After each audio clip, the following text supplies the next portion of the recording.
안녕하세요. 부자 오빠입니다. 댓글을 보면 특별배당에 대해서 언급하시는 분들이 의외로 좀 많이 계시더라고요. 그래서 제가 특별배당에 대한 기사를 좀 찾아봤는데, 솔직히 아직까지는 뭐 이렇다 할 기사는 제가 발견하지 못했거든요. 그럼에도 불구하고 특별배당에 대해서 기대를 하시는 분들이 많은 것 같아서, 제가 곰곰이 생각을 해봤는데, 충분히 기대할 만하다고 저는 생각을 합니다. 물론 공식적으로 아직 확정된 건 없지만 왜 그렇게 많은 분들이 특별배당을 언급을 하고 또 저 자신도 특별배당이 지급될 가능성이 높다고 생각하는지 5가지로 한번 정리를 해봤거든요. 일단 첫 번째로 생각해 볼 수 있는 게 이 주주환원 정책 자체가 변경이 됐죠. 2018년에서 2021년까지는 잉여현금 흐름의 50%를 주주환원 정책 마지막 해에 일괄 지급하겠다. 이런 식으로 정책을 유지를 했었습니다.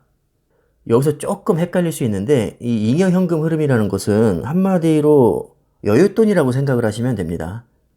예를 들어서 우리가 월급을 300만 원 정도 받으면 그 300만 원을 우리가 다 쓸 수 있는 게 아니죠.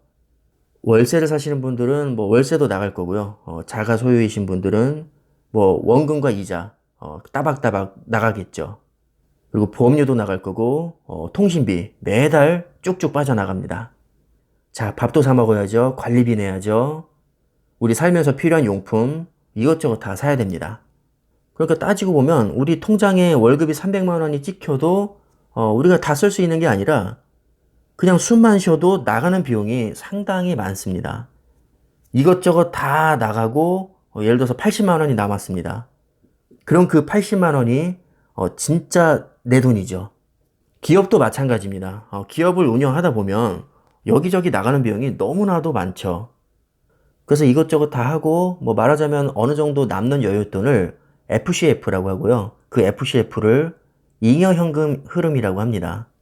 그 잉여현금 흐름의 50%를 기존 정책은 3년째 되는 해에 한 번에 지급했다는 것이고 2021년부터 2023년까지 새로 바뀐 정책은 3년째 일시 지급이 아닌 매년 적극적으로 검토를 하겠다.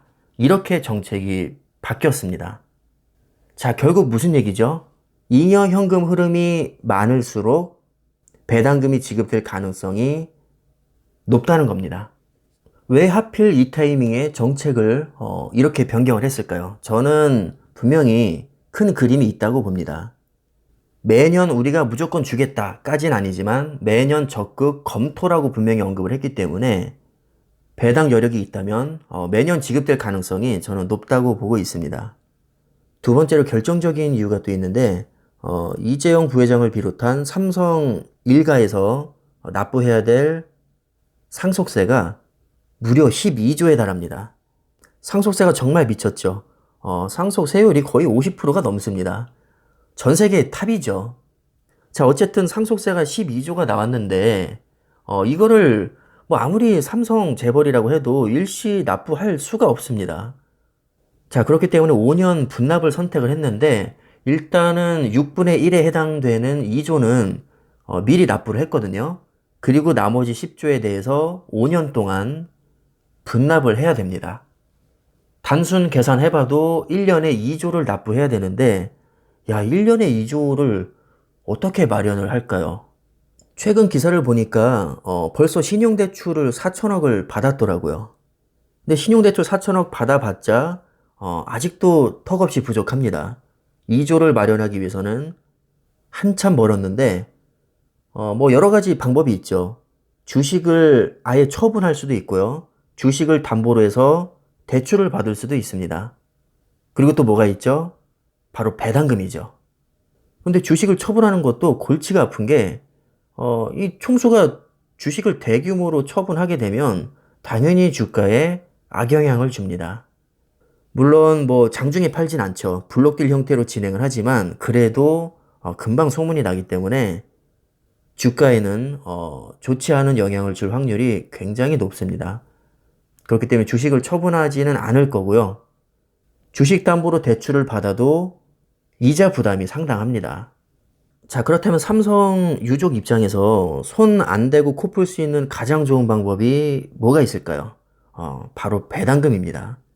일반 배당금은 사실 뭐 분기당 361원밖에 되지 않기 때문에 그렇게 뭐 큰 도움은 안 되고 시원하게 한 방에 해결할 수 있는 방법이 바로 특별 배당금이죠.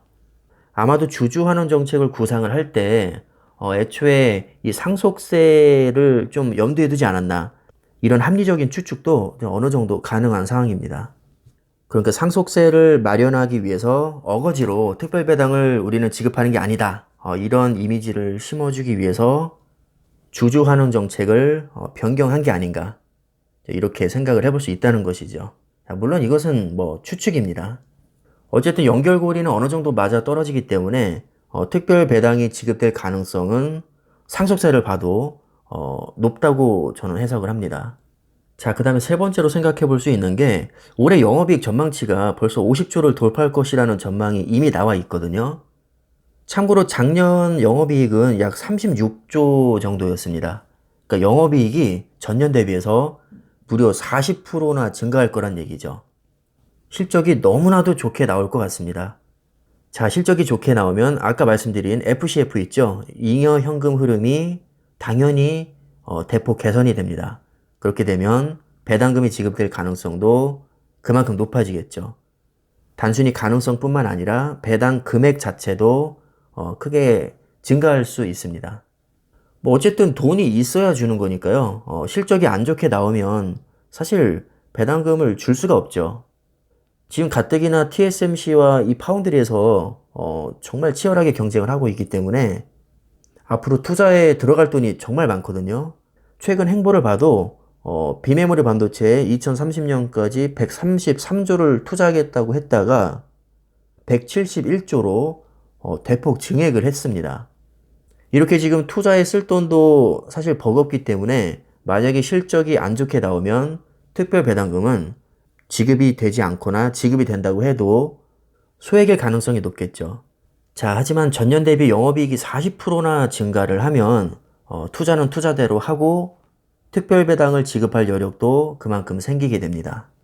그래서 저는 특별배당이 올해 지급될 가능성이 꽤 높다고 아직까지는 생각을 하고 있습니다. 자, 그리고 네 번째로 메모리 반도체 슈퍼사이클이 이미 올해 초부터 진입이 됐는데 이게 뭐 잠깐 반짝하는 게 아니라 2023년까지 지속될 것으로 대다수의 전문가들이 예상을 하고 있습니다. 디램 가격은 이미 2분기 들어서 많이 올랐고요. 낸드 플래시는 조금 디램에 비해서 상승폭이 크진 않은데 하반기 들어서는 본격적으로 상승할 것 같습니다. 아무래도 아직까지는 메모리 반도체가 주력이다 보니까 이 슈퍼사이클이 의미하는 바는 삼성전자에게 있어서 정말 크다고 할 수 있죠. 단순히 올해 실적만 좋게 나오고 그냥 끝나는 게 아니라 향후 2년 동안 슈퍼사이클이 지속이 되기 때문에 삼성 입장에서는 배당금에 대한 부담이 아무래도 덜하겠죠. 자, 마지막으로 이것도 뭐 결국에는 같은 맥락인데요. 배당 여력이 충분하다는 겁니다. 현금성 자산이 얼마 전에 제가 확인한 바로는 110조 정도로 알고 있거든요. 이미 쟁여놓은 돈도 많은 데다가 올해 영업이익이 전년 대비 40%가 좋게 나오고 반도체 슈퍼사이클이 향후 2년 동안 지속된다고 하면 올해 특별배당금을 지급해도 우리가 회사를 운영하는데 뭐 크게 무리가 없겠다. 이렇게 생각할 가능성이 높다고 봅니다. 특별배당금 줄 거 다 줘도 뭐 우린 돈이 많으니까 얼마든지 대규모 투자 들어갈 수 있다. 이런 자신감이 생길 수 있겠죠. 이렇게 5가지로 제가 생각을 해봤는데 뭐 그렇게 어거지는 아니죠. 충분히 가능성이 있다고 생각이 들고요. 만약에 올해 지급이 안 된다고 해도 어차피 FCF의 50%를 3년 이내에는 지급을 해야 되기 때문에 뭐 언제가 됐든 특별배당은 지급이 될 겁니다. 단지 1년 단위로 쪼개서 받느냐 아니면 뭐 2년이나 3년째 좀 큰 금액을 한 번에 받느냐 이 정도 차이만 있을 뿐입니다. 그러니까 혹시 안 나온다고 해도 뭐 이 돈 어디 날아가는 거 아니고 차곡차곡 적립이 되고 있는 거니까요. 어차피 장기 투자하시는 분들은 그렇게 서운해하실 필요는 없을 것 같습니다. 100만 원씩 3번 받든 300만 원을 한 번에 받든 어차피 똑같은 300만 원입니다. 기존 정책은 300만 원을 그냥 한 번에 줬던 거였고, 이번에 새로 바뀐 정책은 1년에 한 번씩 우리가 줄지 안 줄지 한번 따져보겠다. 뭐 이런 얘기거든요. 그래도 솔직히 기분상 나눠서 받는 게 좋긴 합니다. 뭐 어차피 같은 돈이긴 하지만 자주 받으면 뭔가 더 그래도 손맛이 있죠. 지금까지 특별배당에 대한 지극히 개인적인 생각을 한번 말씀을 드려봤고요. 여러분들이 뭐 투자에 참고하시기 바라겠습니다. 아직 확정된 건 아니니까 그냥 가볍게 참고만 해주시면 좋을 것 같습니다. 자, 그럼 오늘 영상은 이쯤에서 마무리하겠습니다. 감사합니다.